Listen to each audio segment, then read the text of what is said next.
Good evening, everyone. My name is Larry Milstein. I am the president of PSW, one of the oldest scientific societies of Washington, D.C., committed to providing a forum to further scientific understanding and inquiry.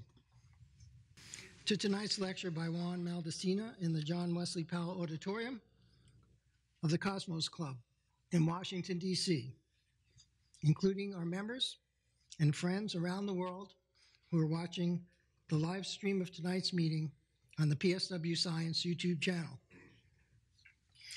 We will begin with a few announcements, a reading of the minutes of the 2395th meeting on aeronautical beginnings. We will then turn to this evening's lecture, followed by a question and answer period. Thereafter, I will present a small thank you gift to our speaker, make a few closing announcements, and adjourn the meeting to the social hour. Please join me in thanking the sponsors of the 2018-2019 lecture series, the Policy Studies Organization in cooperation with the American Public University, and a generous sponsor who has asked to remain anonymous.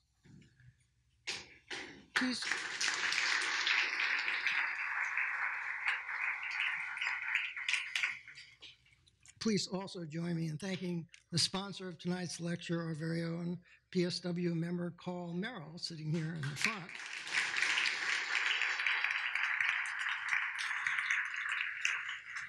Carl is a man of many interests and accomplishments. Aside from having been the first to introduce prokaryotic DNA into a eukaryote, in a manner of speaking, he invented the very sensitive silver stain method for visualizing biological macromolecules, and he is working currently to develop antibacterial therapies based on bacteria's natural enemies, the bacteriophage. He's also something of a car specialist. He's very interested in Ferraris. In fact, he collects them. And he also has a deep interest in physics, having done a double-slit experiment in his own basement. He wanted to know if you could change what happened after it happened. But I don't think he was successful as yet. And thank you, Carl.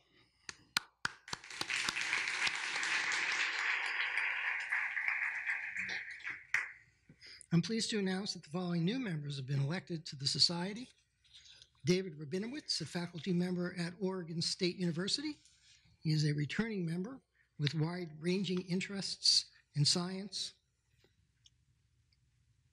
Quincy Washa, a graduate student and Marine reservist, interested in early modern science, theoretical physics, and cosmology, who comes to PSW through the PSW meetup. Shahid Aslam, a space scientist at NASA Goddard, who comes to PSW through a colleague at NASA. And tonight's speaker, Juan Maldacena, whose background and interests will be clear to you in part from tonight's proceedings. Please join me in welcoming them all to membership.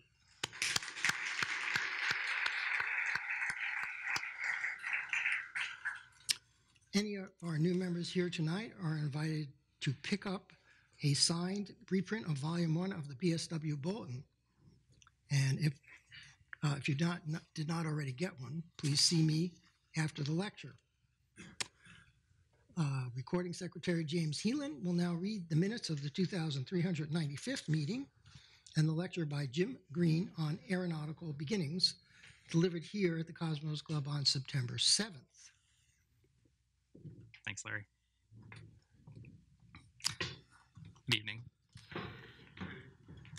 On September 7th, 2018, President Larry Milstein called the 2395th meeting of the Society to order at 8:01 p.m.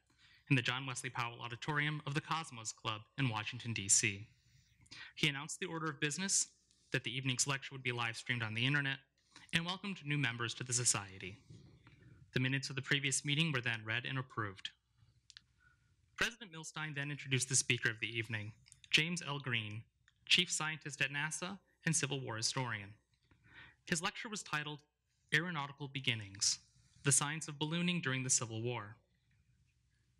In the first half of the 19th century, ballooning technology in the United States conducted atmospheric research. PSW founder Joseph Henry was amongst those most interested in receiving and analyzing atmospheric measurements. By the end of the 1850s, aeronauts, people in balloons, were setting distance records in balloons filled with illumination gas distilled from peat. In 1859, John Wise and John LaMountain wagered they could balloon across the Atlantic Ocean before the telegraph was able to connect North America and Europe. Unfortunately, their balloon was destroyed during a test flight. Around that same time, Thaddeus Lowe was working to construct a 725,000 cubic foot balloon that could lift 22 tons. However, the gasworks in New York City was inadequate to fill the balloon. In early 1861, Lowe sought Henry's guidance and set to work on a smaller balloon to prove his design principles. On April 12, 1861, war broke out. At the same time, James Allen joined the 1st Regiment out of Rhode Island under Major General Ambrose Burnside and brought his own balloons to the regiment. In the following months, Allen conducted stationary ascents in Virginia for reconnaissance purposes. On June 18, 1861, at Henry's invitation, Thaddeus Lowe demonstrated ballooning for President Lincoln. Lowe conducted a tethered ascent on the National Mall, where the Air and Space Museum is now located. From his balloon, 500 feet in the air, Lowe telegraphed a message to the president, which Green calls the first message from space. That same month, General Benjamin Butler invited John LaMountain to balloon at Fortress Monroe in Virginia, where he successfully observed Confederate positions from tethers to land and to the USS Fanny. At the same time, the Union Army's topographical engineers called John Wise to service in time for the First Battle of Bull Run. Unfortunately, an inexperienced ground crew popped Wise's balloon on its way to the front. At the president's insistence, the Union Army subsequently established a balloon corps, for which Lowe was appointed chief aeronaut. Lowe's first order of business was to construct a total 7 new balloons in 4 different sizes, for which Lowe hired Allen, LaMountain, and additional other aeronauts into the balloon corps. Lowe then designed and constructed mobile gas generators to inflate balloons with hydrogen gas, which were able to remain inflated for several weeks. Further, inspired by LaMountain's use of the USS Fanny, Lowe converted a coal barge named the George Washington Parke Custis into a floating flat-top balloon tether that deployed to the Potomac River to observe Confederate forces on the Virginia shore and inland.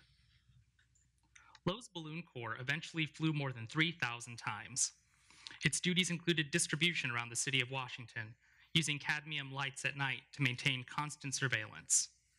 In 1862, the balloon corps was also deployed during the Peninsula Campaign, which began in Hampton Roads, Virginia, after the ironclad duel between the USS Monitor and the CSS Virginia, formerly the Merrimack. General George McClellan intended to land 90,000 Union troops on the peninsula between the York River and the James River, but the CSS Virginia posed a threat to that plan. The balloon corps thus deployed at Fortress Monroe to observe the waterways for any sign of the Virginia, which never appeared.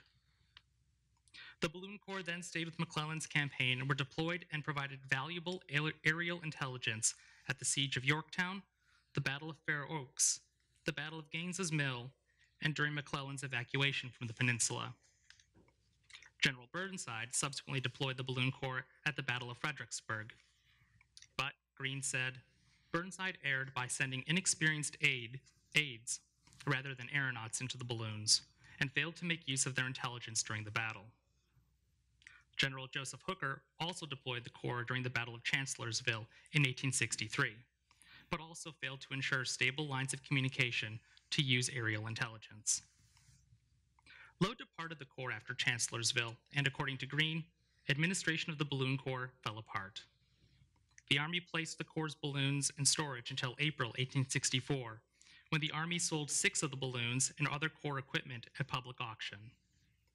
Henry arranged for Lowe to obtain the 7th balloon as a settlement of his accounts with the Army. President Milstein then invited questions from the audience. One member asked whether any Corps balloons had any hydrogen-related accidents. Green said the Corps took many fire-related precautions, and that although the balloons were regularly hit with gunfire, the only accident in a manned balloon was a large tear caused by extreme weather. A guest asked why the Corps was always deployed near water. Green said that fast-moving water was required to cool the hydrogen gas coming out of Lowe's mobile generators to fill the balloons. After the question and answer period, President Milstein thanked the speaker, made the usual housekeeping announcements, and invited guests to join the society. At 10:11 p.m., President Milstein adjourned the 2,395th meeting of the society to the social hour. Temperature, 22 degrees C. Weather, thunderstorms. Attendance, 64. Respectfully submitted, James Heelan. Thank you, James. Are there any corrections or comments on the minutes? Seeing none, I will entertain a motion from a member to accept the minutes as read. A second from a member. All members in favor? All members opposed? The minutes are accepted as read and will be posted to the PSW Science website in due course.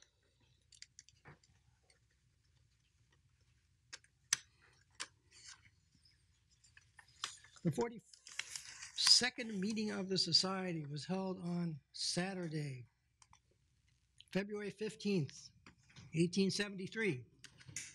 President Joseph Henry presided. The bulletin reports on 3 presentations at the meeting.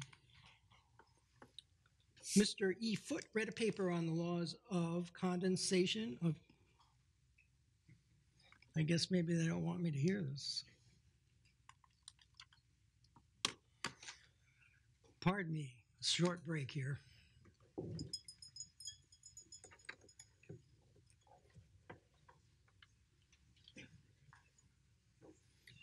It's been a long day of many technical difficulties.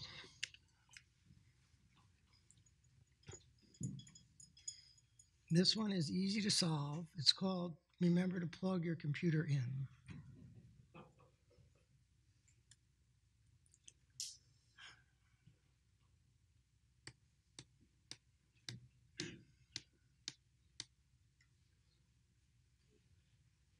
Well, it will take a while for it to get some power back, so I'll proceed without it. Oh, we're in luck.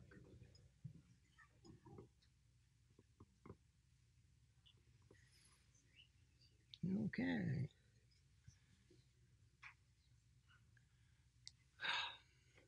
The wonders of electricity. So, Mr. E. Foote read a paper on the laws of condensation of aqueous vapor in the atmosphere, a subject of very intense interest today. There's nothing more in the bulletin on this presentation, unfortunately. Eliza Foote was a lawyer and a judge and a mathematician and an inventor. He was among the founders of the PSW. He served on the Board of Appeals of the Patent Office and actually was the 11th Commissioner of Patents. But perhaps even more note, he was married to Eunice Newton, a notable scientist and civil rights activist. She did early work on atmospheric heat absorption and emission, including some of the earliest work on the effects of water vapor and CO2 on warming in the atmosphere by the sun, that is, on the greenhouse effect. Some of this work was presented for her by Joseph Henry at the 1856 meeting of the American Association for the Advancement of Science. Mr. C.E. Dutton presented a memoir on the causes of the elevations and the subsidences of the Earth's surface. We don't have information on the contents of this talk either. Dutton frequently contributed to the early meetings of the Society. He served in the Union Army, ending his military career as commander of the arsenal at San Antonio. Primarily, he was a geologist and is especially noted for his explorations of the Colorado Plateau region. His USGS survey party famously towed a half-ton survey boat over the mountains surrounding Crater Lake and then down the steep 2,000-foot incline to the lake's surface. Their estimate of the lake's depth, carried out using piano wire and lead weights, is remarkably close to today's sonar-based estimate, 608 versus 592 meters. Dutton was a particularly fine writer. Wallace Stegner called him the poet of the Grand Canyon, and Dutton served as PSW president in 1890. Mr. Joseph Henry delivered the first of a series of discourses on atmospheric electricity. As I've mentioned in numerous past lectures, Henry was the preeminent American physicist and scientist of his time. He served as founding secretary of the Smithsonian Institution and founded and guided many important institutions of science besides it. He did seminal work on electricity and magnetism, especially on induction, and the fundamental unit of induction, the Henry, is named for him. His work had many practical applications and led to the invention of the telegraph. He was the founder, first, and still the longest serving president of PSW. And I think we might hear something more about Henry. No, that was the last lecture. There was considerable interest at this time in the auroras that appear in the sky, and they were the subject of several earlier presentations to the society. Henry, of course, would have been greatly interested in electrical phenomena in the atmosphere. As we heard at the last lecture, he was very interested in ballooning and played a role in early efforts to use balloons as observation platforms for military and other purposes. Perhaps he combined his interest in electromagnetism with his interest in ballooning to make aerial observations of electrical properties of the atmosphere. And with that, we turn from the past to the present and to tonight's lecture on black holes and the structure of space-time. It's my pleasure to introduce tonight's speaker, Juan Maldacena. Juan is the Carl Feinberg Professor of Physics at the Institute for Advanced Studies in Princeton, New Jersey, where he has been since 2001. Before joining IAS, he was a professor at Harvard University. Juan works primarily on quantum field theory, quantum gravity, and string theory. He's well known to theoretical physicists, particularly for proposing a duality between quantum field theory and gravity, relating great gauge fields, strings, and quantum gravity. Among other honors and awards, Juan is a MacArthur Fellow and the recipient of the Einstein Medal, the Lorentz Medal, the Dirac Prize, the Heinemann Prize for Mathematical Physics, the Boucher Award, the Pius XI Medal, and the Sackler Prize in Physics. Juan was born in Buenos Aires, Argentina. He earned a BS from the Instituto Basirio in Argentina and a PhD in physics from Princeton University. I apologize for my mispronunciation. Please hold questions for the question and answer period at the end of the lecture, and join me in welcoming Juan to the podium.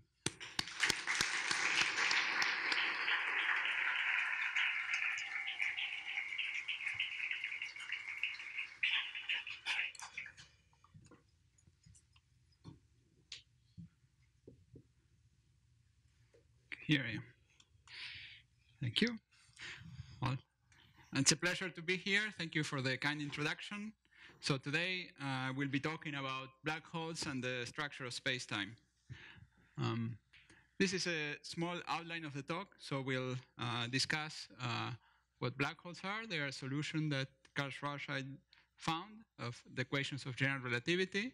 And black holes were always very confusing. So Einstein himself was confused about black holes, and almost everyone who worked on black holes was confused about them. So don't feel bad if you're confused. I'm also confused.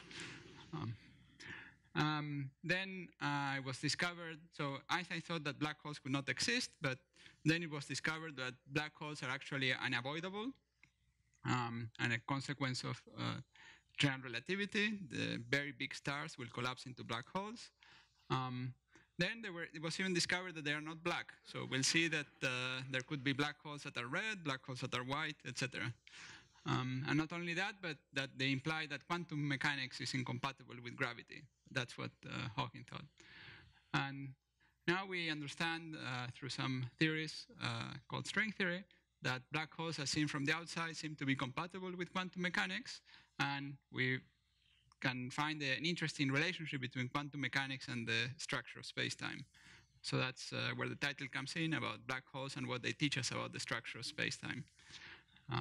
But there are still several puzzles that we're confused about. So the confusions still are present. Okay, so let's start. I normally start these talks with some more introductory remarks, some more basic things, and then we'll get more complicated. So I was told by the president that this was too elementary when he saw my first transparencies, so I apologize about that. But you all know the principle of relativity invented by Einstein. Oh, no, wait, Galileo.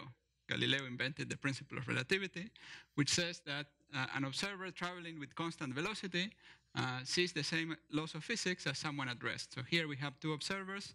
One is in his own lab, and the two labs are moving relative to each other. They move with constant velocity.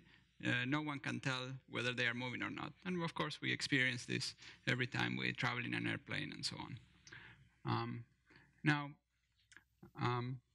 what is the new thing that Einstein said? So Einstein went with the same idea, the same principle as Galileo, but there was one more thing, which is that the idea that there is a maximum velocity for signal propagation, the speed of light, and that that velocity is the same for everyone, for all the observers. So, for example, we go to the same two observers we were talking about before, and if I asked you which one sees the light traveling faster, you probably would say that this guy sees the light traveling faster, right? That would be our intuition from our everyday experience. But when you actually go and do the experiment, you find that both observers see the light traveling at the same speed. So that's an experimental fact, and that's Einstein put that in as a principle. And from this, he understood that the only way this can be compatible, so it seems unintuitive, and the way this can be compatible is that time flows differently for this observer. So the rate of time flows more slowly for the observer that is moving relative to this one, if these two compare their clocks. Now, so for example, this leads to the famous twin paradox. So you have two twins that are born at the same time. One travels fast and then returns. And then this one, the one that travels fast, will be a bit younger, okay? So that's how things are, and when you can do these experiments with elementary particles, and you can indeed check that this is true. So it's weird, but true. Now you might say, well, which of these two twins? I mean, the two twins traveled, and which of the two twins is the one that becomes younger, right? And the thing is, the two twins are not exactly equivalent in this experiment. So this twin here did not feel any particular acceleration. He always remained at rest. This twin felt some acceleration when he was accelerating to move away, and then some acceleration when he was coming back. And so the one that felt some acceleration actually is the one that is a bit younger. So they're not completely equivalent. Now, imagine that we are going to run the following experiment. So we have two twins. One will travel and the other one will not, as before. But when they meet, they have to die. Okay, that's the rules of the game. So sorry for the game. It's a little macabre. Now, the question is, which of the two twins would you rather be? Yeah, the one that stayed at rest, right? And the one that was traveling with constant velocity, zero velocity in this case, and not the one who was accelerating, right? Now, it turns out that yeah, you would rather be this one. And that's even true out of elementary particles. So elementary particles also have this preference. So elementary particles are like these twins that prefer to extend as much as possible their own lifetimes. There is a principle of somehow maximal lifetime for particles, or maximum proper time. And that's a principle of physics. It's one of the laws that governs how particles move in a given space-time. And that's the reason, essentially, they like to move with constant velocity. Unless there is some external influence. So that's a principle for the motion of particles. So they try to maximize their experience time. Now, so part of the lessons of special relativity is that the way two observers perceive space or time can be different, but they both perceive a complete unity, which is space and time. That's why we talk about space-time together and we join them in a single word. So space and time is the union of space and time. What is space, what is time depends on how you are moving, but the totality of both is perceived in the same way by both. How we perceive time depends on how we move, and another property is that particles tend to move, well, particles will move in a straight line trajectory through that space-time. Straight line means with constant velocity. And they do so in order to maximize their lifetime. Okay, so now we talked about space-time and special relativity. Now we'll talk about something that at first sight looks like a different topic, which is gravity. So I guess Galileo had the idea that heavier objects fall faster, but Galileo then realized that everything falls in the same way once you remove the effects of air resistance. And this led to the so-called Einstein happy thought, which is he realized that when you're falling freely, so if everything falls in the same way in a gravitational field, if you were falling, let's say you are on imagine you are sitting on a scale, so you are weighing yourself, but you are falling together with the scale, then the scale would register zero weight. So the idea is that gravity disappears when you are falling freely. He also used the metaphor of an elevator. You're falling in an elevator. Now, he promoted this into a new law of physics, which is the idea of the equivalence principle. And the equivalence principle basically says this, that when you fall freely, gravity disappears. And, well, we have these famous pictures of the astronaut and the spaceship. Both fall in the same way in the gravitational field of the Earth, and the astronaut feels he's floating in space. Now, Einstein, with these ideas, developed the theory of general relativity, which is the idea that gravity is due to the geometry of space-time. So the basic idea is that the geometry of space-time is not flat, not rigid, but it's dynamical, it can change, and if you place a heavy object in space-time, space-time gets deformed a little bit. And then when you have a particle that moves in that space-time, the particle will move not in a straight line, but in a line that maximizes the proper time. Again, maximizes their own experience lifetime. That's the principle that determines how a particle would move in space-time. So if we had a spatial analogy, we would say that space is like a curved surface, and a particle will follow the trajectory with minimal length in that space, in that surface. But what the particle is really doing is maximizing its own lifetime. So here we have a little picture of the Earth deforming the space-time around it and a particle going around. Now, so one of the things that this implies is that gravity changes the flow of space-time, the flow of time. And so I'll give you an example of how this works. So imagine that you live in the bottom part of a building and your friend lives in the top part of the building. So you each have two identical clocks made exactly of the same material or the same design. Then you find that the clock on the bottom part of the building runs a little more slowly than the one on the top part of the building. Okay, so time runs faster for this one. This one will age a bit faster than this one. Okay, so if you want not to age too much, you can go into the top of the building. Of course, it's a very small effect. It's 1 part in 10 to the 15, but there are clocks that people make. Especially in Colorado, in the National Institute for Standards, they make really precise clocks that can detect 3 centimeters difference in elevation. So here we can also have the same twin paradox. So if we take 2 twins and we hold one of them near a very massive body, this one will age a little less. Okay, so when Schwarzschild found the solution, so Schwarzschild took the equations of Einstein for general relativity and he asked himself, what is the shape of the geometry outside a massive object. So he didn't find the geometry everywhere, only the geometry where there is no matter. So the idea is there is some matter here that causes space to be deformed. And then he says, well, what would be the total result of that deformation away from that matter where there is no matter? And he found the shape of the space-time. And this is the shape of that four-dimensional space-time. It's very far away. It's very close to the standard flat space, similar to well, it's the kind of space-time we have in special relativity. But as we get closer, we have a deformation. And one of the things that that this space-time is telling us the rate at which clocks move. Okay. So, for example, we have some clock that is far away, it's running at a certain speed, and then when you are closer to the massive object, the clock runs a little more slowly. So this one is running a little more slowly than this one. And also this observer who's sitting here at a fixed distance from the star is feeling some weight. So if he sits here, would feel some weight. Now, imagine you have the same star with the same mass, and you make it a little smaller. So you make it a little smaller, so the star will be a little smaller.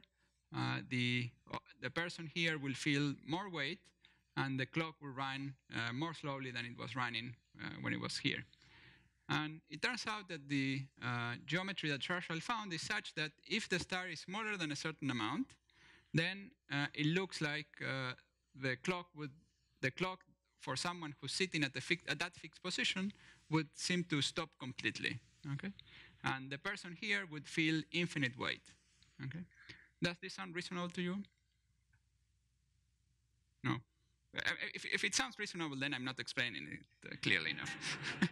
This should sound very unreasonable. It was very unreasonable for Einstein, so you're not alone in feeling this is unreasonable. And he thought that this could not happen, that matter could not be contracted so much so as to lead to this conclusion. So Schwarzschild might have found this solution. It's a mathematical solution, but it's not what physically actually happens. Okay, that's what Einstein thought, and you're perfectly entitled to think that.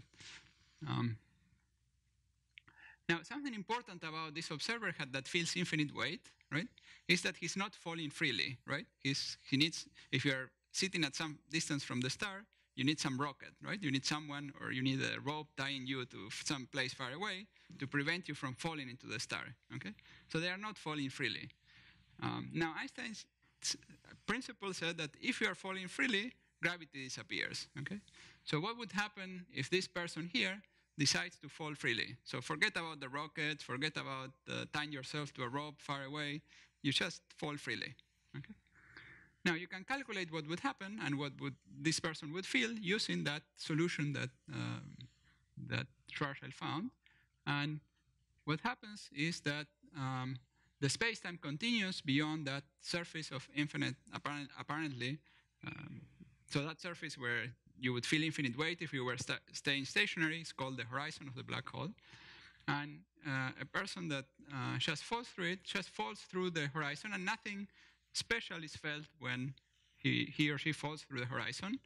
Then deeper in the interior, the geometry of the black hole looks like a time-dependent geometry. It looks like a collapsing universe. It looks like the whole universe is collapsing around you. And eventually you get to a big crunch here, singularity, so a region where the whole space-time shrinks to a very infinitesimally small point. So we have something like a little, the opposite of a big bang inside each black hole. You have a little big crunch. Now notice the singularity here is not sort of in the interior of the black hole in the sense that moving inside, but it's to the future of the horizon, right? It's in the future of that region.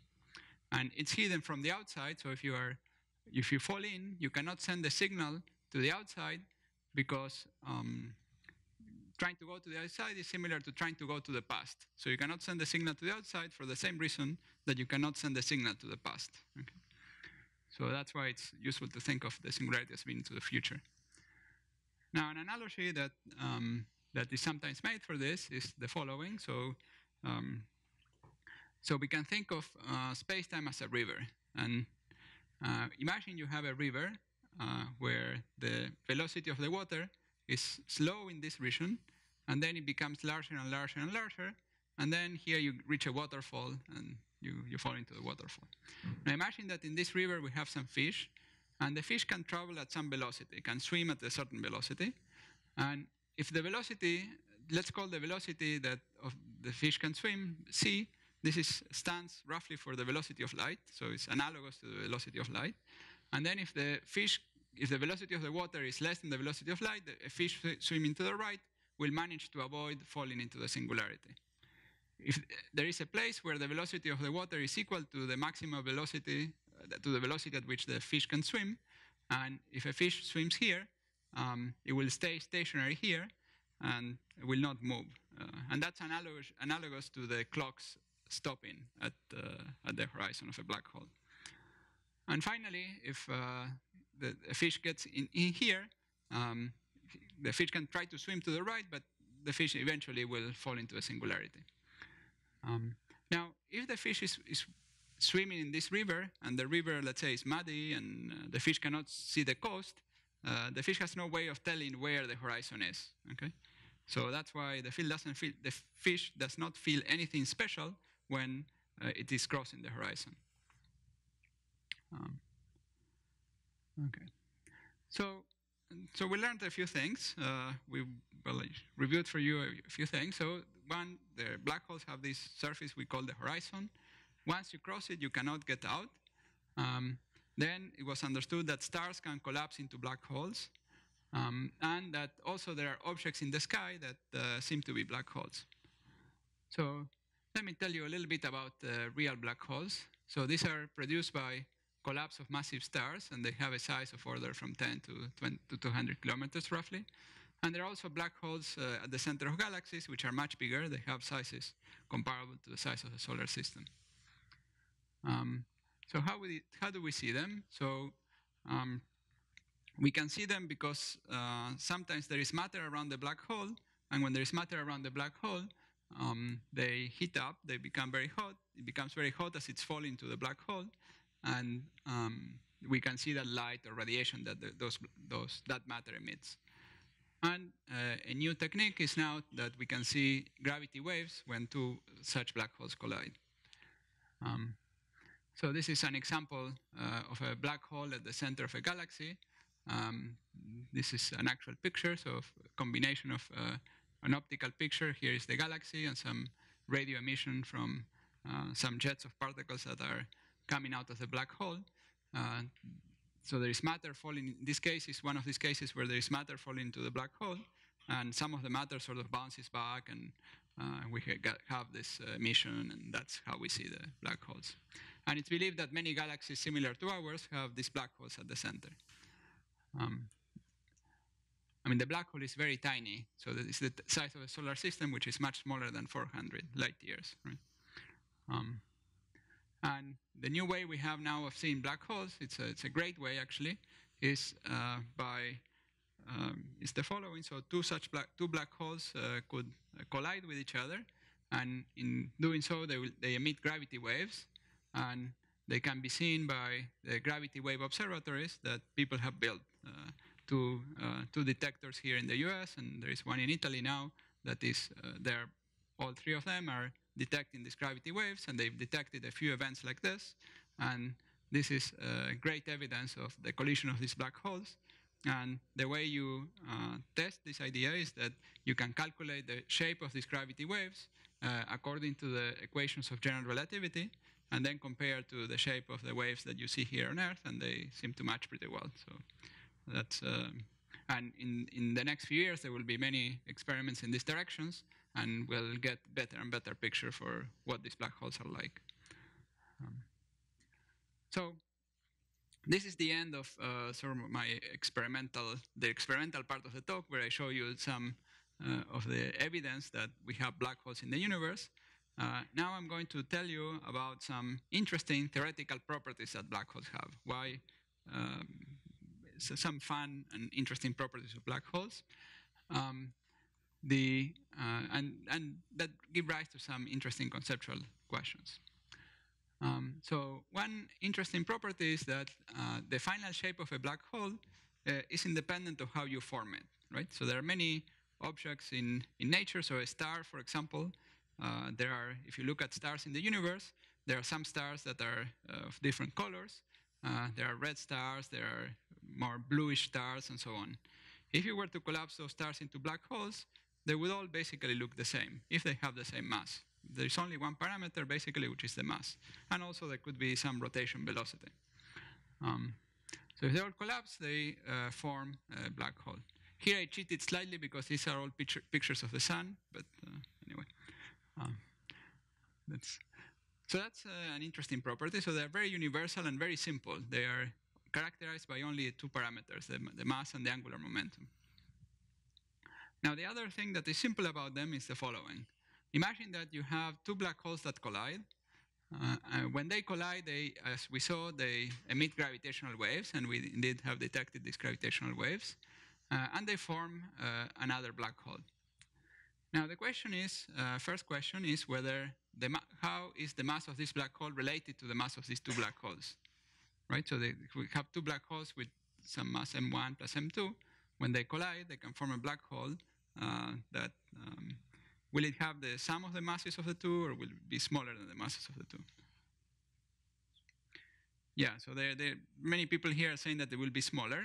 And it will be smaller because the mass is the content of energy of these black holes. And when they collide, they emit gravity waves. So part of the energy is carried by the gravity waves. And so there is less energy left to form the black hole. And so the mass of this black hole will be smaller than the masses of the initial black hole. And so one question that was asked, people were wondering, was whether maybe this black hole completely disappears. Everything is emitted into gravity waves. Maybe that could happen. But it was found actually that even though the total mass decreases, the area of the horizon always increases. So no matter how you collide these black holes, where they are rotating or not rotating and so on, the area of the horizon is always bigger than the sums of the initial areas of the horizon. And so this is a very simple property that follows from the complicated equations. So the Einstein's equations are sort of mathematically elegant, but very difficult to solve. Only, let's say in the last 10 years, people have understood how to solve the equations on a computer in an efficient way. And so that's when you find an interesting property, an interesting simple property like this, you always are happy about this. And this property constrains the amount of gravity waves that you can emit. And this is something that Hawking discovered. Now, so far we discussed black holes according to Einstein's theory, which is classical theory. But when we include quantum mechanics, we find a new surprise. And the surprise is that we can have white black holes, as I already said before. So the idea is that the laws of quantum mechanics imply that black holes can emit some radiation. And this is called Hawking radiation because Hawking was the first to understand that black holes would do this. This is a theoretical prediction. It has not been tested experimentally. It has not, because the black holes that exist in nature are very big, and they would emit an amount of radiation which is very, very small, and so cannot be seen. But the idea is that the temperature of the black, so they emit radiation at some temperature, they emit radiation like a black body, and as you decrease the size of the black hole, the temperature becomes hotter. So a small enough black hole will look white. Okay. So here I've listed the temperatures of various black holes with different masses. So for example, if you had a black hole of the mass of the sun, which are the types of black holes that can be made in nature, the temperature is very tiny. So this is many, many zeros, degrees Kelvin. Okay, this is super, super cold. It's colder than the temperature of the cosmic microwave background, so you cannot see this. Now, if you had a black hole that had the mass of a continent, and you made such a black hole, it would have roughly the size of a bacterium, which is also roughly the size of visible light. And a black hole of that size would actually look white. It would be a very tiny little white dot, and you would actually see it white. So, and you would even be able to see it with your own eyes. Actually, in some previous incarnations of this talk, I actually made a little LED that would emit this amount of light. And and I turned off the lights of the auditorium and so on. We'll not do that today because it's a little underwhelming. The people in the back don't see anything, and then they are not impressed by the powers of black holes. But if I were to actually make an honest black hole that had the mass of the continent, you would not survive it. So it's good. That, so there will not be any demonstrations with black holes today. Now let me give you a little bit of why black holes emit thermal radiation. So this is a little bit of a cartoon of an explanation. Yes. Oh no, I this is just to keep people awake. Yeah. So in relativistic quantum mechanics, particles are not conserved. They can be created and destroyed. And in particular, in the vacuum, you can have pairs of particles that are created. And when this happens, one of the particles has positive energy, and one of the other members of the pair would have negative energy. And now, in flat space, there is a rule that says that any particle, any honest particle that exists, should have positive energy. Okay? And you can think of the vacuum as having a little bit of a policeman that ensures this rule. So the policeman that ensures that every particle, honest particle that exists, should have positive energy. But the policeman is constrained by Heisenberg's uncertainty principle. So if there is negative energy, but for a very short time, okay, the policeman doesn't have, cannot detect it. So it can happen. But so that can happen for a very short time, but you will not find a particle lying around for a long time that has negative energy. Now, the interesting thing is that in the presence of a horizon, the notion of energy is different for the inside policeman and the outside policeman. And that has to do with the distortion of the shape of space-time outside the black hole relative to the inside of the black hole.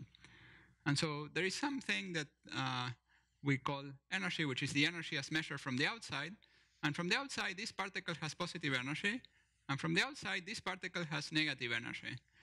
But for this policeman that is inside, what the outside views as energy, the inside views as something else, let's say momentum. And this can be positive or negative. So the notion of energy from the person inside is different. And so this policeman inside is perfectly happy with that negative, with that particle, and lets it exist, and it can exist for some time. And so this process can go on.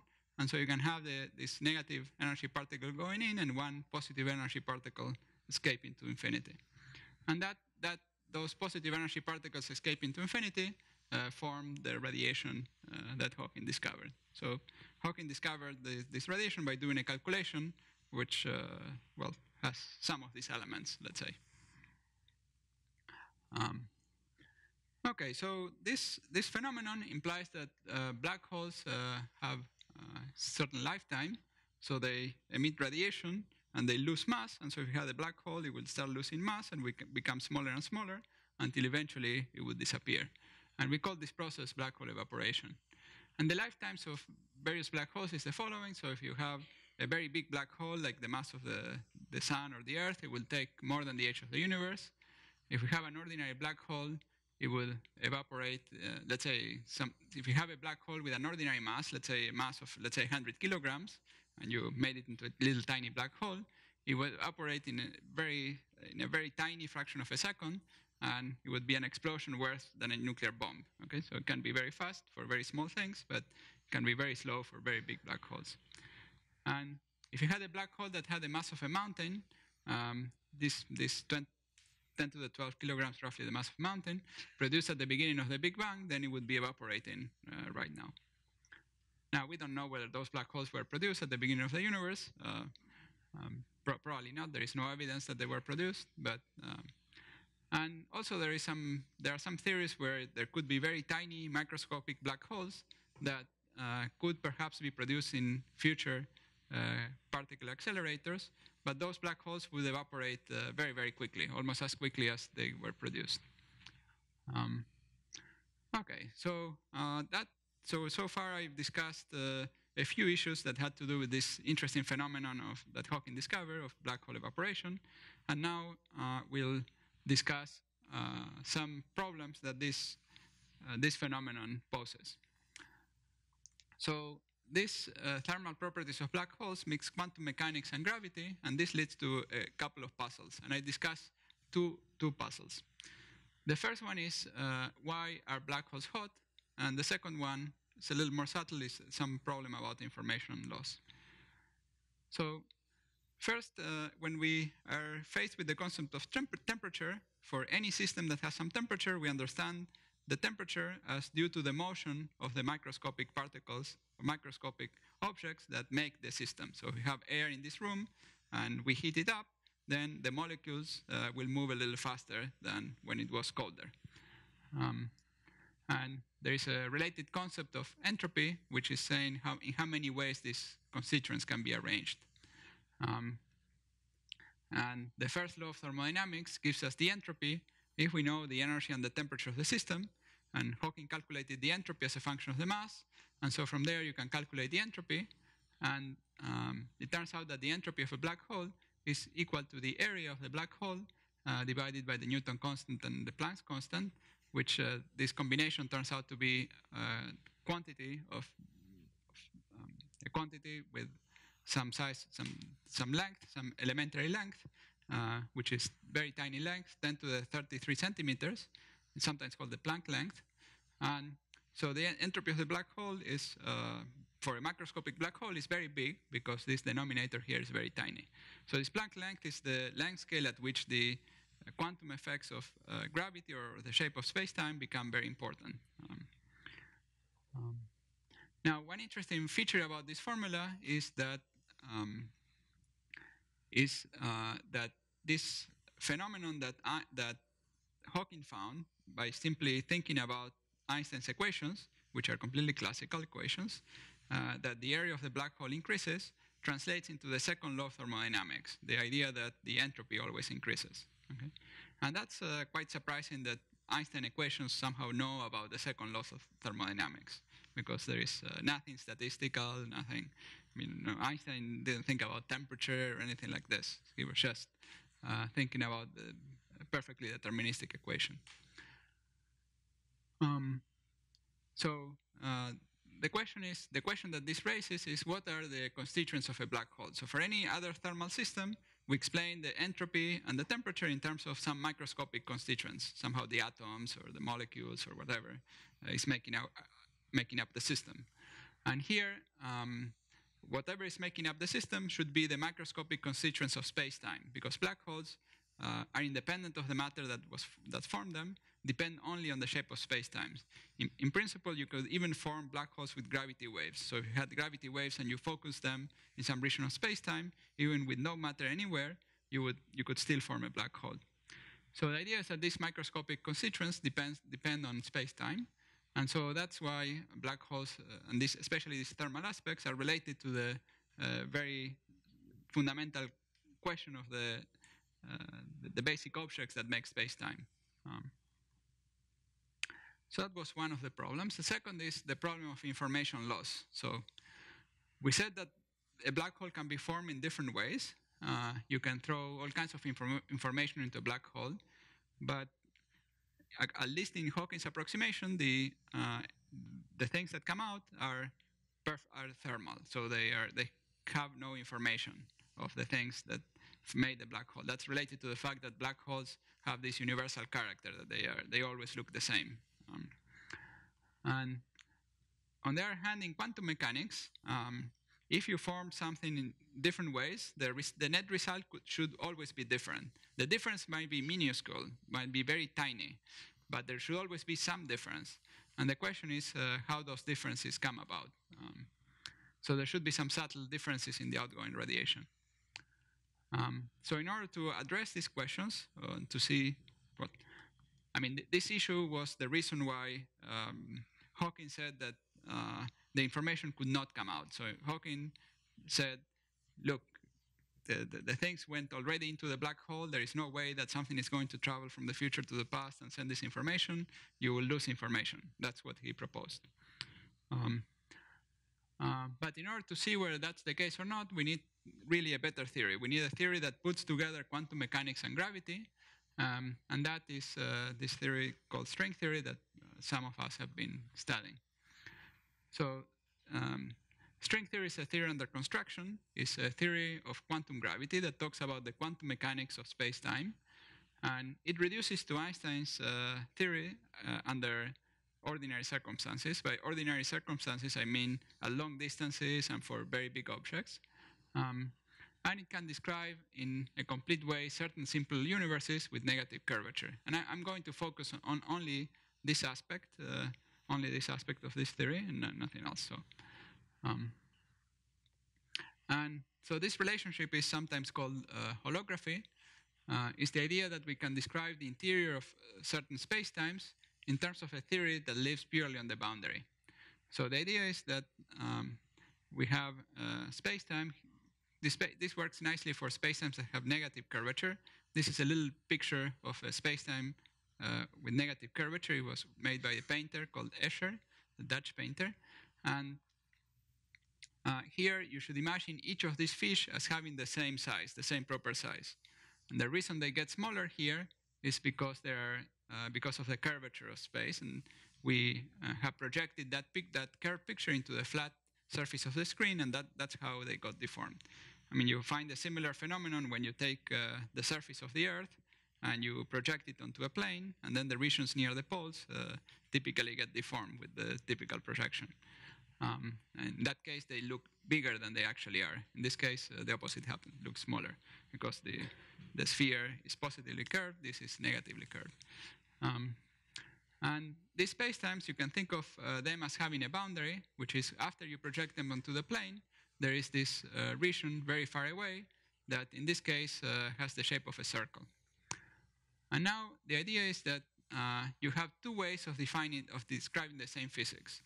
One is that you can have, let's say, for example, particles or any object moving in the interior, and you have an equivalent description in terms of particles that are very strongly interacting and live on the boundary. Now, the interesting part is that the particles living on the boundary do not have gravity, so they don't feel gravity. They feel other interactions.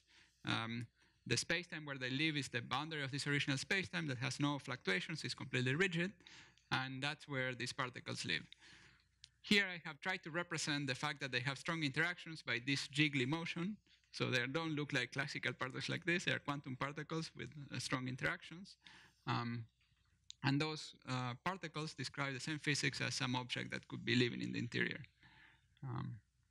And the interesting thing is that even if you had a black hole in the interior, so suppose you have a black hole in the interior, then in this, we can describe it in terms of particles that move here on the boundary. So here I started drawing these particles, and I really got tired. And this should really look like a fluid of particles, a completely uniform fluid of particles that are very strongly interacting, and it's at some finite temperature. And the idea is that the temperature and entropy of the black hole is accounted for by the motion of these particles living on the boundary. And in some cases, we can calculate this very precisely and see that it agrees with the formulas of Hawking and Bekenstein in some very simple toy models for universes with these models that have negative curvature. So one answer to this question of where the atoms of space-time are that give rise to the black hole entropy, you can say, well, one way of presenting them is as these particles that live at infinity. They don't even live near the black hole, they live far away. We describe the whole space-time together with the black hole in it by this boundary theory, and those particles give rise to their entropy. And the theory on the boundary obeys the rules of quantum mechanics, so the black hole in the interior should also obey the rules of quantum mechanics according to this correspondence. So this leads to the idea that black holes are consistent with the laws of quantum mechanics. Now, this relationship might look a little strange, and if it didn't look strange, maybe it's because, again, I didn't explain it properly. And one thing that is strange is that there are particles that live on the boundary of space in some lower dimensional region, and they give rise to physics in one higher dimension. And I'm going to try to explain more or less conceptually how this is supposed to happen. So in order to explain this, I'm going to use a kind of verbal analogy. So the analogy is the following. So imagine that we take a sentence. So I took a random sentence. Let's say the sentence here is, if a man does not keep pace with his companions, perhaps it is because he hears a different drummer. So take this sentence. And then I here wrote the same sentence. And then you start doing syntactic analysis. You start analyzing the grammar and meaning of this sentence. So when you heard this sentence, you did this analysis that I'm going to do here in your head to understand the meaning of this sentence. So you group the different letters into words, and then you group the words into bigger units, into little phrases. They have some names and so on. And then you have a bigger phrase, and then a second phrase, and so on, different clauses. There are also long-distance correlations between the words here. For example, the word man, his, and he are correlated. They are all related to each other. The concept here of keeping pace is related to drummer. So these are longer distance correlations between the words in the sentence. And for you somehow to understand the whole meaning of the sentence, you needed to go from these letters to these higher meanings and higher constructions. Okay? And the idea is that here we have a kind of extra dimension here, which is the dimension in which you are doing this analysis, of going to higher and higher scales in your analysis. So the idea is that in this analogy, the phrase is the state of a quantum system. So it's the wave function, or the thing that characterizes the state of the quantum system. And the geometry is doing a kind of analysis of that state and characterizing the correlations that we have in the quantum system. So at short distances here in the quantum system, we have lots of correlations. And then as you go to longer and longer distances, you have larger correlations. And so there can be correlations that propagate over a very long distance. And those are related to particles that propagate in the interior spacetime. So the particles propagating into the interior are related to some kind of correlations that exist at very long distances between in the state of the quantum system. Now, the question is, what is a black hole in spacetime? So imagine we go back to this sentence, and we start changing this sentence a little randomly. First, we change it just a little bit. So here I changed these few letters, right? So I change his by its, and he by she, and so on. So before we had some correlation between man and he and so on. Now we don't have it anymore. So we lost those particles we had in the interior. And the sentence makes a little less sense. So we can analyze this sentence up to the level of these phrases, but we cannot continue further. We say there is a kind of horizon here. Now suppose we change a little bit more the sentence, right? Now we say, if a man, my nice mother pays with, so this sentence makes a little less sense, but if you analyze little pieces of the sentence, they still make sense. So the sentence makes sense up to a certain level, but not beyond. So again, we say there is a horizon. The horizon has moved a little bit upwards. And then finally, imagine that you change all the letters randomly. Then the horizon went all the way to the boundary. It's the biggest black hole you could have in this space-time. So the idea is that the area of the black hole is related to the level of ignorance you have in this sentence. And if you start, the idea that the area grows, or the second law of thermodynamics, is saying that if you just start changing a sentence randomly, it's more likely that you're going to mess up the sentence and alter its meaning, may make it meaningless. And so the ignorance always will grow, right? So a very well-formed sentence is some very low entropy or very fragile thing that when you start changing it, you start messing it up. Now imagine that these changes that we have here, so let's say we start with the original sentence that made sense, and now we run it through an encryption algorithm. So an encryption algorithm is some rule that changes the letters in a way that looks random if you don't know what the algorithm is, right? And that's what computers do in order to send information through the internet. They change it so that if some thief wants to get your credit card number, he will see some random letters, will not see the number, okay? And so in this situation, if you don't know the algorithm, you would say there is this is random garbage, and there is some big black hole in the space-time. Now, The idea is that if you know the encryption algorithm, then you can recover the original sentence, right? And the idea is that the laws of physics in the boundary are like that encryption algorithm. So the laws of physics are deterministic, is some set of rules. All the laws of physics, including the rules of quantum mechanics, imply that, well, they change the state of the system in some way that you can then change it back to what it was before. So you can run it forwards in time or backwards in time. And so in principle, you can run it backwards in time and get the information that was contained in the initial black hole or whatever. So because those rules at the boundary are completely reversible. And so we can undo the formation of the black hole and in principle recover the original information. And so that's how you can think of black holes as compatible with quantum mechanics. Now there is these ideas of relating strongly interacting particles to black holes is useful for some other purpose. Imagine that you don't care at all about black holes. Imagine you are a condensed matter physicist or some person who doesn't care about gravity. But you might care about quantum systems that are strongly interacting. You might be interested in, let's say, in building some quantum computer that will have strongly interacting quantum particles and so on. And or you might be interested in some fluid or some system that has these very strongly interacting particles. And then you can use this relationship to model those fluids.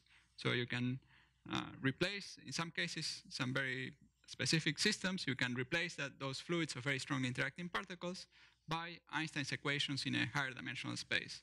And then you can use the equations of gravity to solve the system you're interested in. So this is, in this way, people have analyzed some aspects of high energy collisions of very heavy ions that create new phases of matter, and so-called quark-gluon plasma or quark-gluon fluid. And you can use these black holes to analyze some aspects of these phases. Okay. Now, I'm going to say a few words about entanglement and geometry. So I mentioned, when I talked about the verbal analogy, I said that the emergence of space-time is related to the correlations that you have in the quantum system. But in a quantum system, you can have a form of correlation which is called entanglement. And it's a very peculiar kind of correlation that you can have in quantum systems. Fortunately, I won't explain exactly what it is, but let me just say that it is similar to classical correlations, but a little bit stronger than classical correlations. And this property is important for the emergence of space-time. And the analogy was simply the same one that I gave before with the sentence. But so I will discuss only one example of this. And this is related, again, going back to the solution that Schwarzschild found. And now we'll consider the so-called full Schwarzschild solution. So this is a solution of a space-time that contains no matter. So before I talked about the star and the solution outside the star. So let's say we have the solution that originally Schwarzschild found had no matter anywhere. And when it was properly understood, and it took about 50 years to understand it properly, it was understood that that solution actually describes not one black hole, but two black holes. And this diagram attempts to represent that. So here in this diagram, we have suppressed two of the dimensions of the four-dimensional space-time, and we represent only two of the dimensions. The vertical direction is roughly time, and the horizontal direction is roughly the radial direction as you approach the black hole. Okay? And then in this type of pictures, light propagates at 45 degrees. So we deform the space-time geometry and we project it onto the screen, but always preserving the fact that light propagates at 45 degrees. So this region here, this square here in the outside, represents the exterior of a black hole. So that what we've been talking at the beginning of the talk. So there is a horizon that is this light right here. And if you go into the interior, you fall into the singularity. The horizontal line is the singularity, it's the big crunch that we talked about before. And then that interior is connected to a second exterior. So we have here another black hole, and they share a single interior. The two black holes are not connected to each other. They live in two completely separate spacetimes, and they share that single interior. And this is the simplest solution of pure Einstein gravity with no matter. Okay, so it's not some space-time that I cooked up before I come into this talk. Okay, so it's the simplest, the first solution that was found of general relativity has this funny shape. Now this is not quite the solution that you get when black holes form in nature, because in nature there is also matter. This is a solution without matter. So the question is, what is the interpretation of this solution? And for a long time, people said, oh, well, this solution doesn't make sense. There are two space-times. We should ignore it totally. But actually, this has a very interesting interpretation. So you can think of, there are solutions that are very closely related to the solution I just mentioned, where you have two black holes that are very far away from each other, but they are connected through the interior in the same way that they were connected in the previous solution. We sometimes call this connection, this blue line is sometimes called the Einstein-Rosen bridge. They were the first to realize that the solution had two sides. And sometimes we also call it a wormhole. So it's something where the space is connected between two distant. So if you can have a black hole, let's say here, and a black hole 1 million light years away.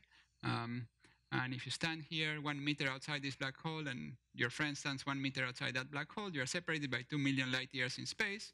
But through the interior in this geometry, you are separated only by 2 meters. Okay? So in that sense, is that we have a wormhole in space. Now, as I said, if you find two black holes in nature produced by natural gravitational collapse, they will not be described by this geometry.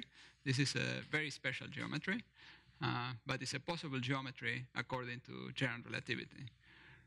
Now, I said that you were going to be 2 meters away from your friend. So you would be, let's say, at some instant in time, you're here outside.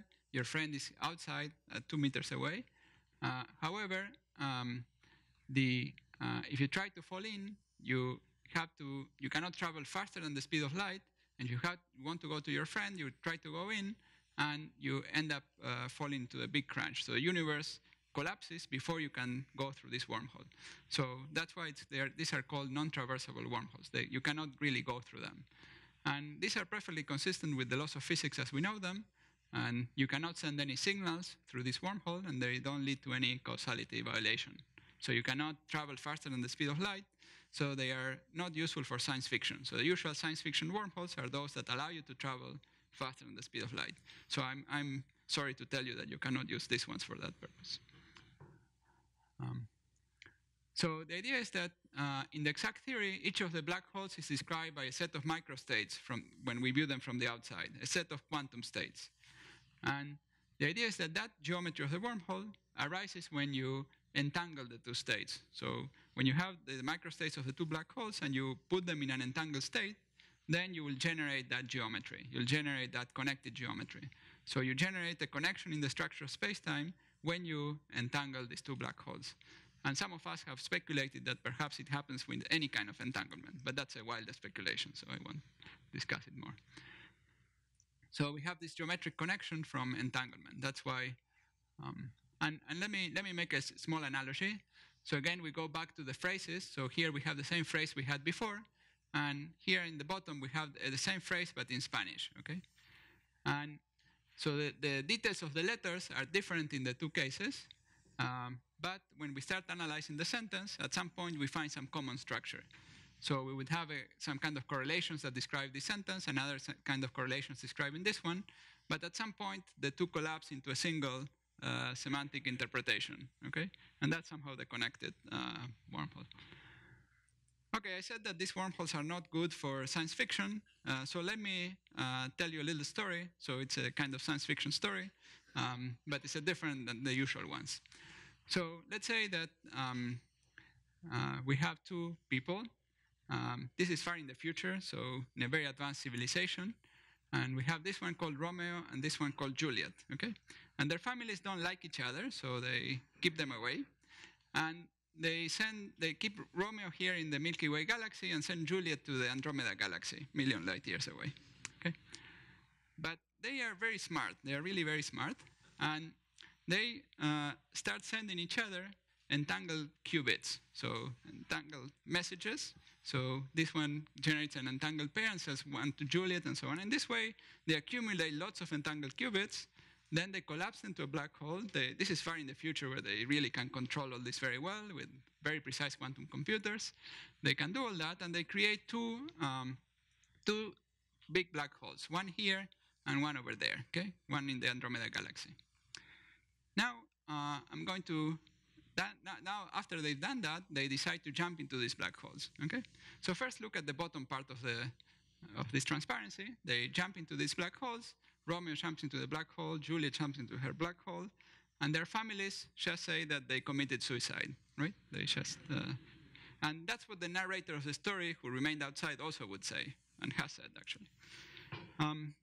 But that's not what they experience. So what they experience is the following. Now look at the top part of the transparency.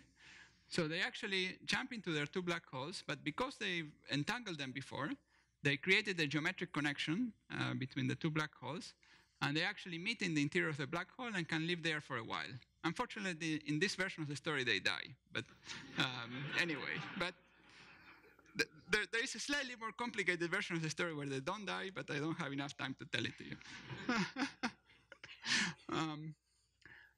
Okay, so we still find the black hole interior a little mysterious. We don't understand all the rules that describe the black hole interior, and we know the equivalence principle tells us that there should be no problem when you cross the horizon, but we cannot describe the black hole interior using the same variables that make quantum mechanics manifest for the observer outside. So there are still some mysteries. In summary, there are still some mysteries that we don't understand.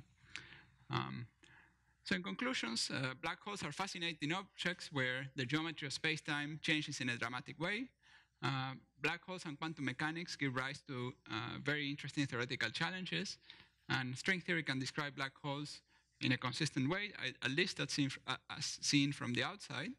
And one of the lessons, or one of the themes, is that space-time seems to be an effective concept that can arise from the interaction of some more elementary particles that live at the boundary of that space-time.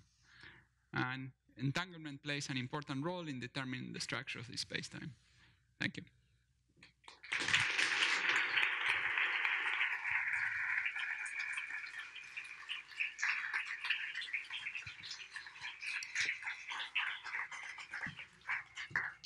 Now we have time for some questions, and there's a procedure for the questions to ensure that people who are watching by video can hear us.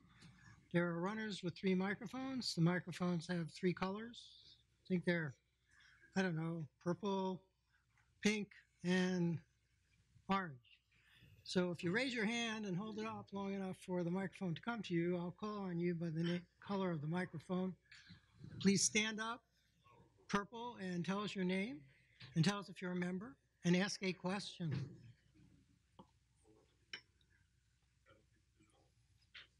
It's okay. My name is Chris Sorensen. I'm a member. And, I need you to talk into the mic because it won't get recorded if you don't.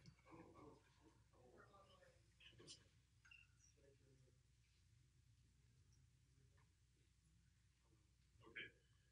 Anyway, you mentioned the gravity wave detectors. Yeah. What kind of experiments are planned for those, and what are they looking for?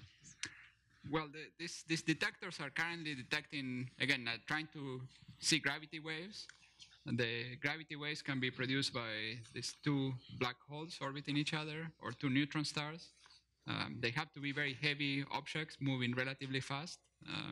And so those are the 2 things that have been observed: collision of 2 neutron stars and collision of 2 black holes. And in the case of the collision of the neutron stars, they also saw the light and other forms of radiations coming from the collision. So, I mean, through other observations, through astronomical observations, gamma ray observations, etc. And these have different goals, and you can get a lot of physics from them. So you can, first of all, test the theory of general relativity, see that it is correct for these very strongly deformed spacetimes.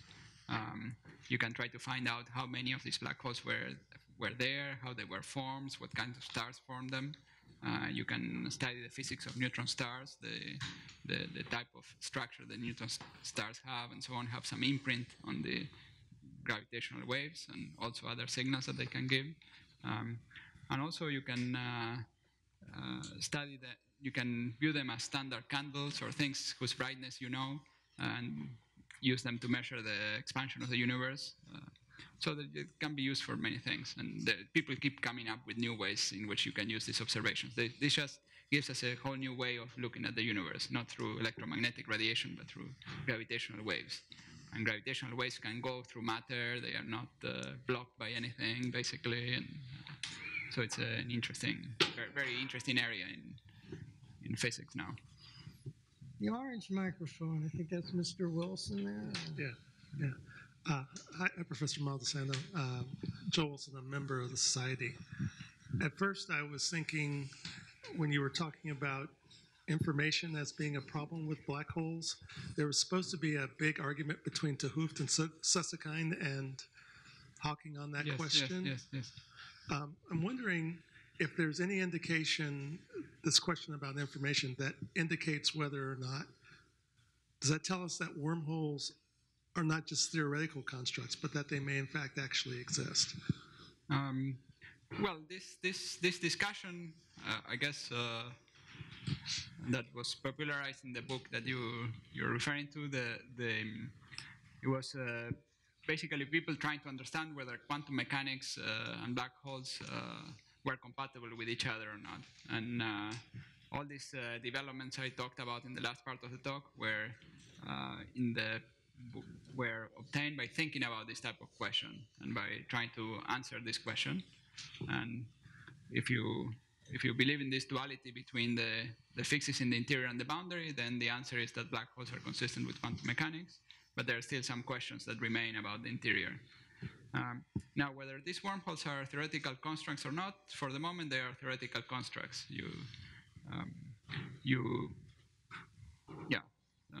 No one has traveled through one of these wormholes, but people are thinking of building some highly entangled quantum systems and exploring how to send signals from one to the other and so on. And there is a process called quantum teleportation that I didn't discuss, but there's some way of using entanglement to send quantum signals by using classical signals. So you send the classical signal, but the quantum signal somehow goes in a mysterious way between the two sides. And the picture here is that the quantum signal really goes through a wormhole between the two, helped by the classical signal. That's a little bit related to something I didn't talk about, which was the way to rescue Romeo and Juliet. So Romeo and Juliet can be rescued if one of the members of the family measures one of the black hole and sends the classical information to the other family, to the family. They have to make pieces a little bit to send the information, and if they do that, then they can rescue. So the other family can do an operation that rescues both and takes them out. I have a question. Dale, you're not up yet. You have another question before you. Hello? Carl?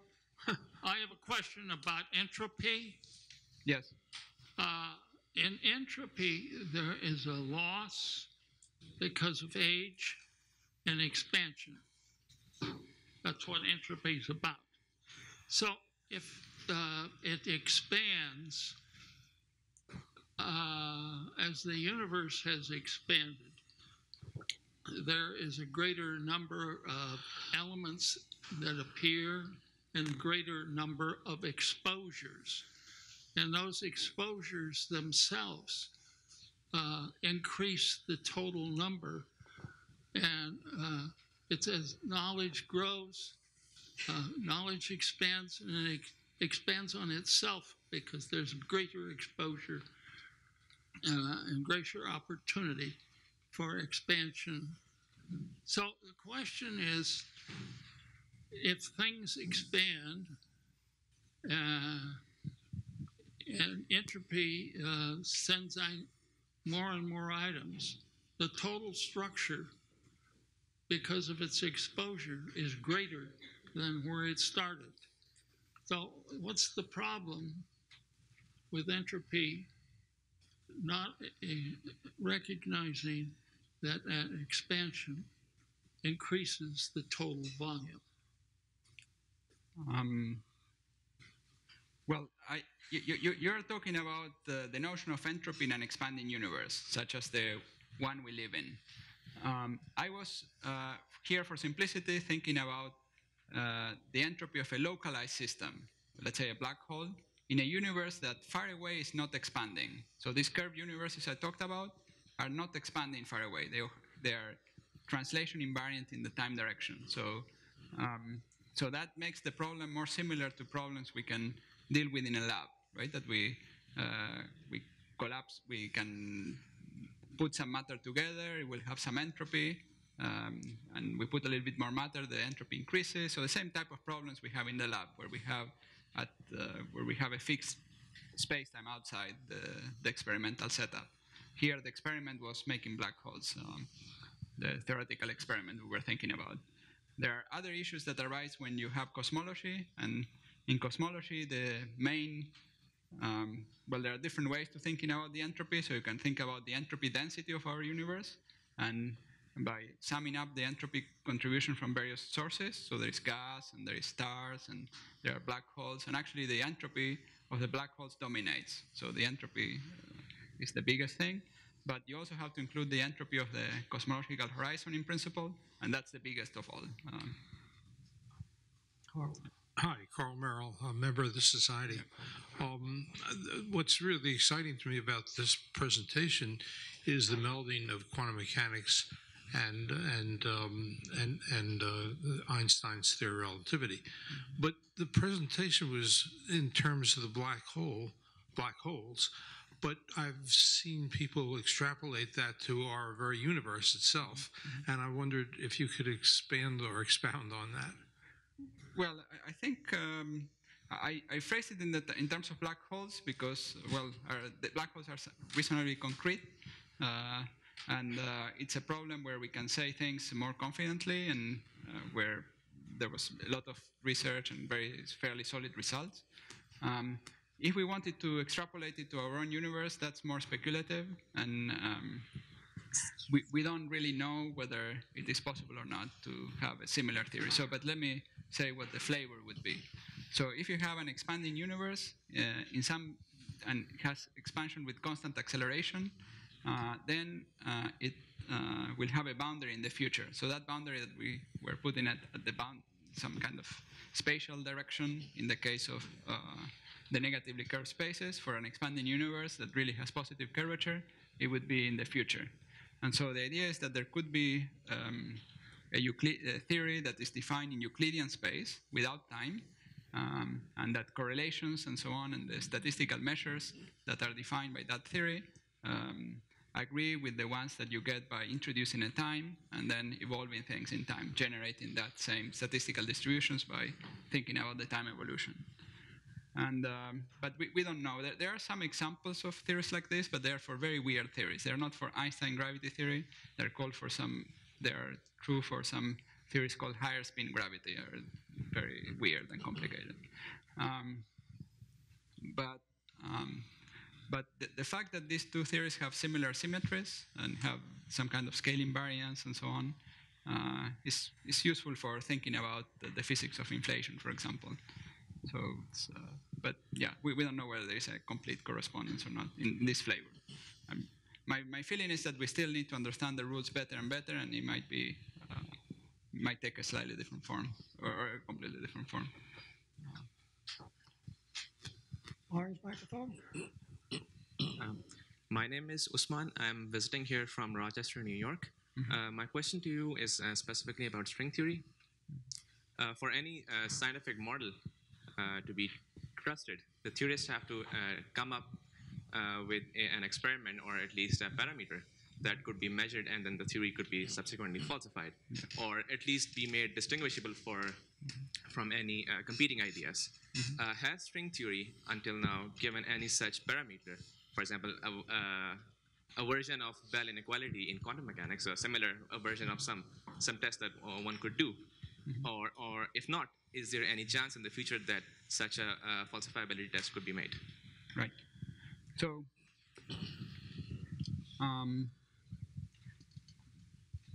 the experimental part of the talk finished when I said that I move into the theoretical challenges, right? And then the way I presented it, I used string theory as a candidate of a theory, not tested in nature, and it has not been tested, that this can put together quantum mechanics and gravity. So at least as a theory that describes quantum gravity in our own real world, string theory has not been tested. But this relationship I'm talking about relates string theory to other systems. And so, for example, the theory of quantum chromodynamics, the theory that describes strong interactions, contains strings. And these strings are routinely produced in particle accelerators.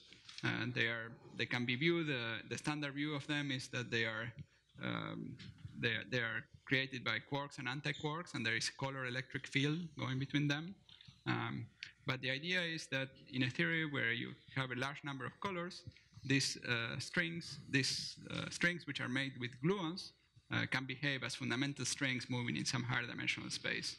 And so that's the higher dimension that the particles were living in, I was talking about. So you can find some theories that are similar to quantum chromodynamics that are small, let's say, changes compared to quantum chromodynamics, where this relationship to a higher dimensional world can be tested, can be checked mathematically. So the relationship I talked about, this aspect of string theory I talked about, which is the relationship between the boundary theory and the bulk, is a mathematical relation that you can check and test mathematically. It's a hypothesis, but you can derive its consequences and check it mathematically. And it might be that this relationship is useful not for quantum gravity in our own world, not for the gravity of our own space-time, but it might be useful for thinking about strongly interacting quantum systems. And then they are equivalent to a gravity in some other universe that they give rise to. Okay, so and that I think is the more promising way that these ideas could be tested, because you could make systems of strongly interacting particles, and then you can check that they behave as if they were described in this higher dimensional space-time. So testing quantum gravity in our own real world is, well, further would involve, I mentioned that the Planck length is very tiny length. So to test it in our own real world, the best hope perhaps is cosmology. And one idea for seeing some effects related to strings, well, there are various ideas people have proposed, but one of them is to look at the non-Gaussianity. Well, maybe I don't want to get too technical. But one of the current areas of research is to understand the primordial fluctuations. So these are fluctuations in the cosmic microwave background. That's one way to see them. So these are some fluctuations. They have some statistical distribution. And deviations from this statistical distribution, which is to lead in order is Gaussian, but if you have some deviations from Gaussianity, can imply the existence of new particles that were present during the inflationary stage. And if those particles had spin, for example, they imprint some very special patterns that would be evidence of these higher spin particles that are common in string theory. So that's another way you could see something. But my feeling is that probably we need to understand the theory better to have more, well, predictions that are easier to test. So 3 more questions, pink, purple, and then orange. My name's Jim McCormick, and my question is about these constituent components of space-time that you alluded to. I think you said that they're, at the event horizon, they're analogous to string theory, and in fact, they might involve something like negative energy that looks like negative energy to one policeman, and it doesn't look like negative energy to a different policeman. And I'd like to invite you to maybe speculate further. First, maybe I got it wrong, but if you get away from that event horizon, does that give us some insight into those fundamental constituents of space-time? That picture with the negative energy and positive energy is just the picture we get in quantum field theory, so standard quantum particles in the space-time geometry, in the black hole geometry, right? So that, I would say, is the standard picture that, well, Hawking used for deriving Hawking radiation. the more string theory approach and so on, that was necessary to explain the full entropy of the black hole. That cannot be explained, at least in a way understood so far, in terms of just quantum fields in that space-time. And that involved going to infinity and going to a region very far away, and then replacing the whole space-time by these particles that were living on the boundary.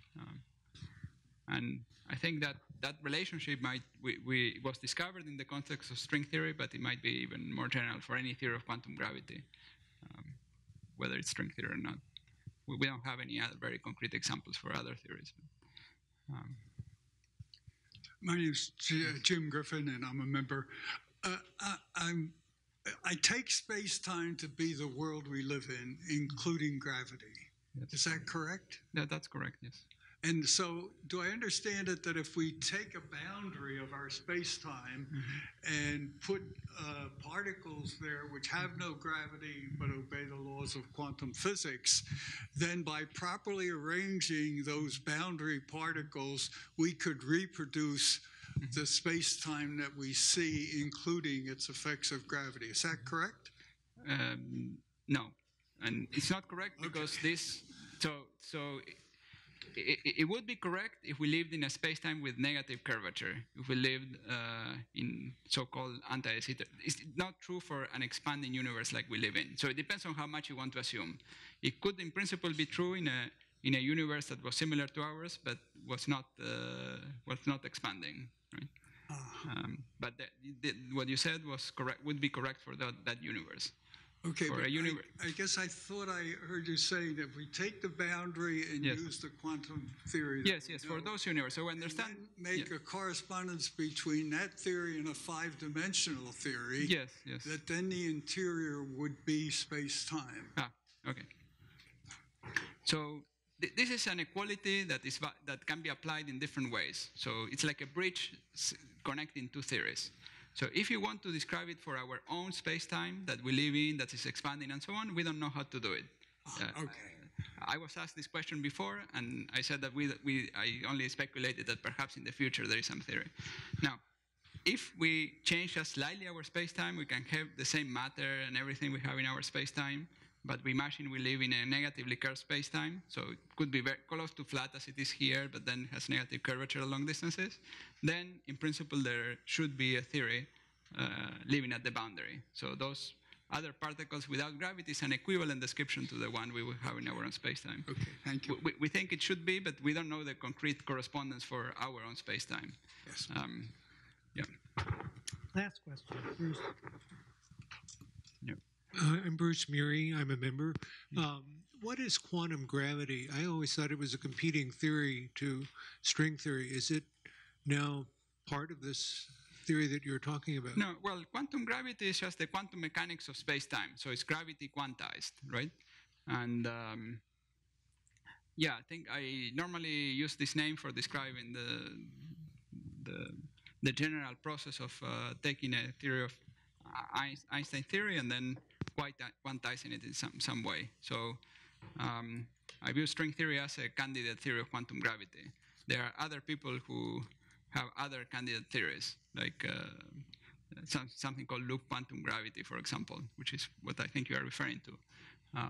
So this is another competing approach, but I was referring just to the general process of having a theory that describes the quantum mechanics of space-time. So it's not a concrete. So when I say a theory of quantum gravity, I mean some theory that describes the quantum mechanics of space-time in a consistent way. You pick your favorite theory that describes quantum gravity. So in the same way that quantum field theory is a theory of quantum interacting particles, and you can have different kinds of quantum field theories. Well, thank you. But before you go, okay, thank you.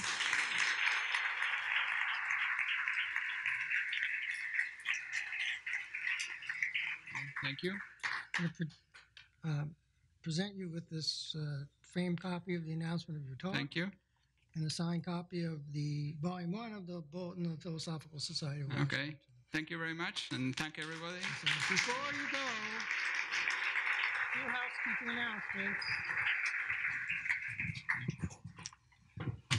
Just a reminder that PSW is a volunteer organization and we depend on our enthusiastic, active, and capable members and supporters and sponsors to keep this organization going. So if you are not a member, please join. And if you are a member, please consider contributing more and or becoming more active in the organization. You can apply for membership on the PSW website, which if you haven't seen it, we now have a new website. It's a big improvement over the old one. And there's a blue join button at the upper right-hand corner of the home page. And when you press that button, you'll pull this page up and you'll see the membership application button, which you can press. And when that will pull up an application form, fill it out, pay your dues. You'll be considered for membership, and in all likelihood, you'll be admitted. And in the very unlikely event that you're not, we will refund your dues. So please join. Remember that PSW is a 501c3 educational organization, and your donation is tax exempt to the extent permitted by this year's laws. I don't know about next year, so you better give soon. Next lecture will be on Dragonfly on September 21 at 8 p.m. right here in the Powell Auditorium. And the speaker will be Zibby Turtle, and she'll be speaking on the proposed Dragonfly mission to explore Titan, study its chemistry, and look for signs of life. Biosignatures, technically. Zibby's a planetary scientist at the Johns Hopkins Applied Physics Laboratory. She's the principal investigator of the Europa imaging system on Europa Clipper and principal investigator of the Dragonfly mission. Concept, currently in competition under NASA's New Frontiers program. She primarily works on remote sensing observations and numerical modeling of impact cratering and tectonics on planets and moons, and she studies the lakes and weather on Titan. Other upcoming lectures include Charles Norton of NASA speaking on CubeSats, Jim Garvin and Melissa Traynor of NASA Goddard Space Flight Center on Venus and why we need to go back to that planet. Franz Cordova, the director of the NSF, and Lee Cronin, a very creative and interesting chemist who holds the Regius Chair in Chemistry at Glasgow University. So I think that will be a fun talk. The social hour ends at 10:30, after which PSW members and guests meet at the Fairfax Hotel Lounge just across Massachusetts Avenue. If you want to join us, please speak with corresponding Secretary Robin Taylor, Membership Director Lloyd Mitchell, or me. Please use the side entrance to exit the building, and I will now accept a motion to adjourn the 2,396th meeting of the Society to the social hour. Second? All in favor? All opposed? Meeting is adjourned to the social hour.